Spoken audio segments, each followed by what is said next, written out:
19 నియోజకవర్గాలల్లా 5,000 ప్రైజులు ఇస్తా అని చెప్పిండ్రు.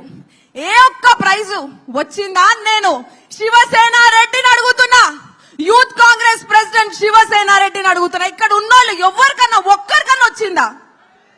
119 నియోజకవర్గంలో ఒక్క ప్రైజ్ వచ్చినా మీ తెలంగాణ ఆడవిల్ల లెక్క సవాల్ చేస్తున్నా, ఈడనే బోడగుండు కొట్టుకుంటా నేను.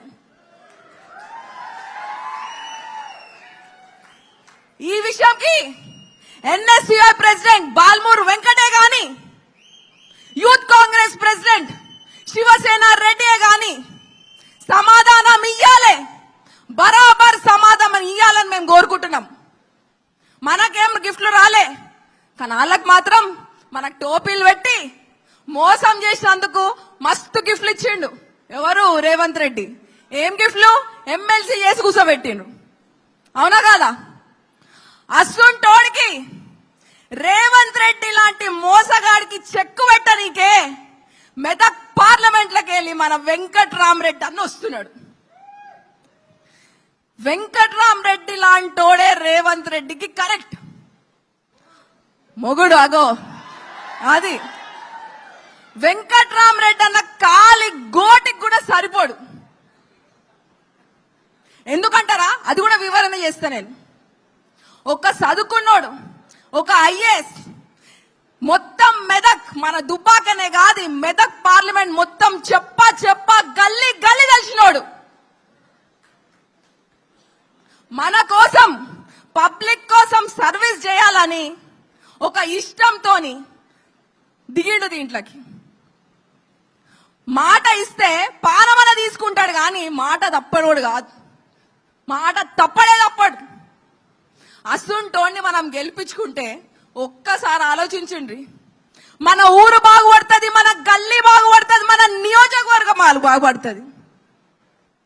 ఇసుంటోని రేపు పార్లమెంట్ లో కూర్చోబెడితే మన కోసం కొట్లాడతాడు, బల్ల గుద్ది మరి అడుగుతాడు, మనకు కావాల్సింది తీసుకొస్తాడు.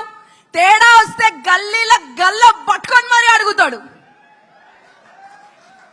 అస్సుంటోడు మనకు కావాలి.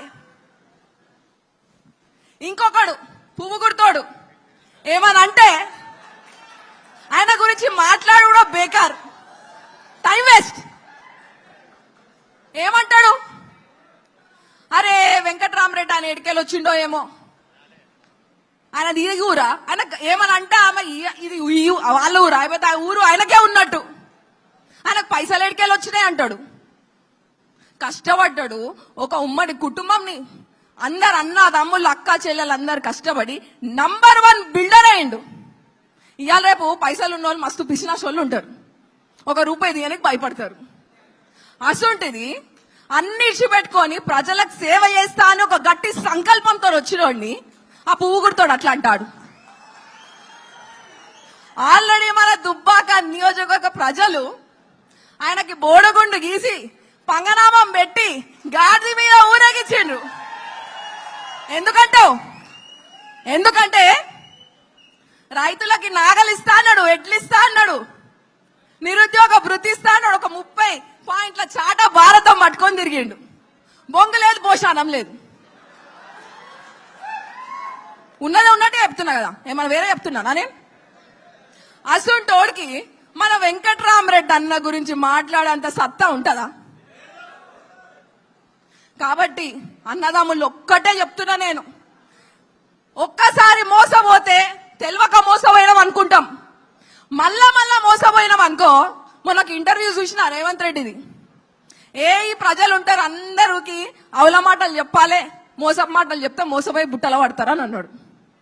అంటే మళ్ళా మనం మోసపోయినాం అనుకో, మనల్ని ఏమంటున్నాడు రేవంత్ రెడ్డి? అవులగాళ్ళు అంటున్నారు. మనం అవులగాళ్ళమా లేకపోతే తెలంగాణ పులులమా? చూపిద్దాం. ఏమంటారు? చూపిద్దామా? इस बार 5 लाख मेजॉरिटी, इस बार 5 లక్షల మెజారిటీతో గెలిపిద్దాం వెంకట్రామరెడ్డి అని. ఎంత మెజారిటీ వినిపిస్తలే? 5 లక్షల మెజారిటీ. ఇక్కడ ఈ సభ సాక్షిగా చెప్తున్నా, ముఖ్యమంత్రి ఎవరైతే మదం ఎక్కి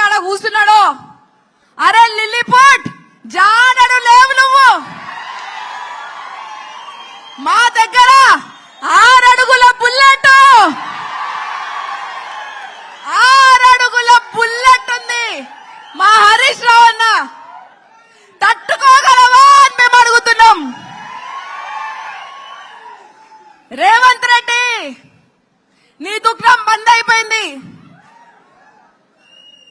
कांग्रेस तुम्हारा खेल खत्म, दुखनम बंद हो गया.